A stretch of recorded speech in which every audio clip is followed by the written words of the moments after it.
이태원 참사는 사고가 아닌 인재라는 것을 우리 국민과 전 세계가 알고 있는데 1년이 지나도록 윤석열 정권만 모르는 것 같습니다. 그날 저녁부터 참사 발생 추정 시간까지 11건의 신고, 11번의 골든타임이 무시된 채 159명의 희생자, 196명의 부상자, 총 355명의 사상자가 나왔습니다.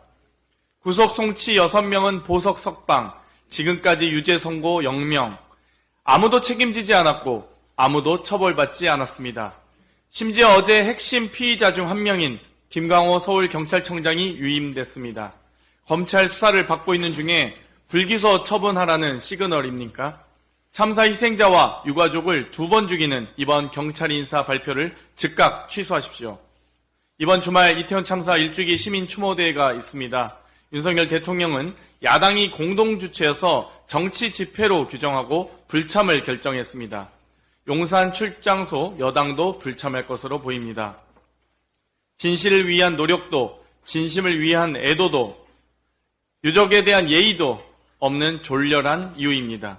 말만 민생, 행동은 이념, 양두구육 정권입니다.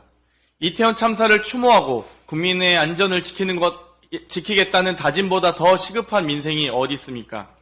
이태원 참사를 철저히 조사하고 진상을 규명하는 것보다 더 시급한 민생이 어디 있습니까?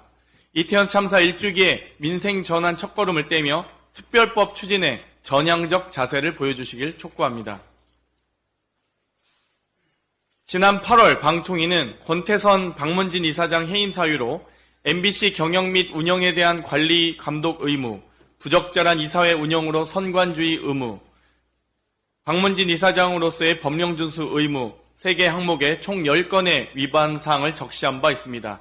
이를 똑같이 적용하여 이동관 방통위원장의 방심위 KBS 등 운영에 대한 관리 감독 의무, 부적절한 방통위 운영으로 선관주의 의무, 방통위원장으로서 법령 준수 의무 3개 항목과 관련 총 11건에 대한 위반 사항을 말씀드립니다. 첫째, YTN 매각과 KBS 사장 위법 추천 등 공영방송 파괴. 둘째, TV 수신료 분리 징수로 KBS 경영 손실. 셋째, 객관적 검토와 속기록 없는 방심위 운영 방치. 넷째, 무리한 종편 재승인 심사 진행. 다섯 번째, 협의체 정신 위반하며 2인 체제로 폭주. 여섯 번째, 부적절한 회의 운영으로 의결한 안건에 대한 관리 방만. 일곱 번째, KBS, EBS 이사 임명 과정에 사회적 물의를 빚은 인사 추천. 여덟 번째, 가짜뉴스 운영의 객관성 결여로 방송 언론계의 혼란을 야기. 아홉 번째, 직권 남용으로 특정 보도에 대한 심의 진행. 열 번째, 감사원 질의서를 타인, 타기관에 유출하고 개별 소송에 활용하는 등 행정조사기본법, 감사원법 위반. 11번째, 국회 국정감사에 불성실한 자료 제출, 답변, 위증 등 국정감사법과 국회 증언감정법 위반.